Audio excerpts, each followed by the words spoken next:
Okay, good morning. Good morning po mga suki. Meron pa akong i-feature na video today. This unit po mga suki. Bagong ano po to.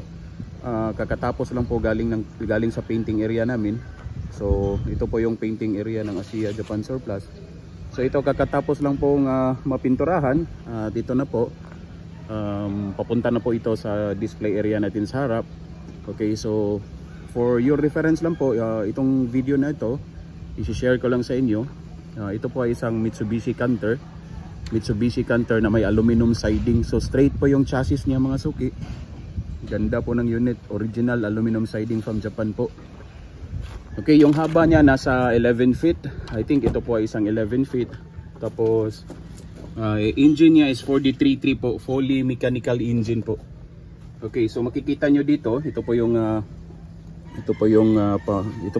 pagpinta natin sa dashboard.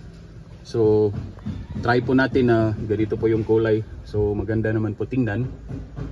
Okay, paki-check lang po, ito po yung upholstery, ito po yung paint dashboard natin. So kung sino mo yung may gusto, PM nyo lang po or tawag lang po kayo, available pa po siya. Ito po naka leather seats na po, naka leather upholstery, tingnan nyo po. Tapos yung ceiling niya naka fully leather seats, fully leather carpeted na po.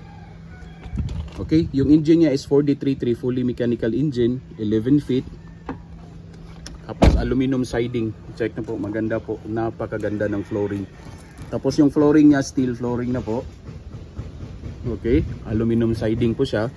Available pa po ito mga suki, no? Available pa po. So sa price, ito po ay nasa 590, negotiable pa po upon viewing. 590 lang po.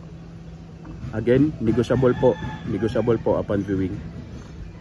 So, one thing na good, napaka nitong unit is 5 holes siya, tapos brake drum. Mulye po sa harap, tapos mulye din sa likod. So, makikita nyo yung mulye na nasa gilid po, side mulye po siya.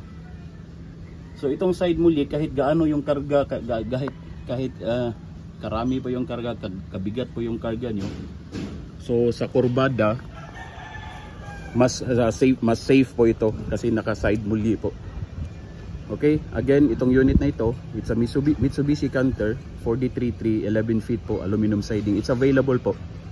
590, negotiable upon viewing. Okay?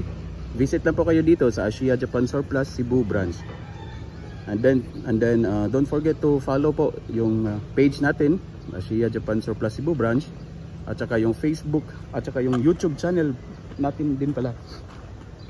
Huwag niyong kalimutan yung YouTube channel natin, Asiya Surplus TV. Okay, thank you so much po. Mabuhay po kayong lahat. Thank you. Bye bye.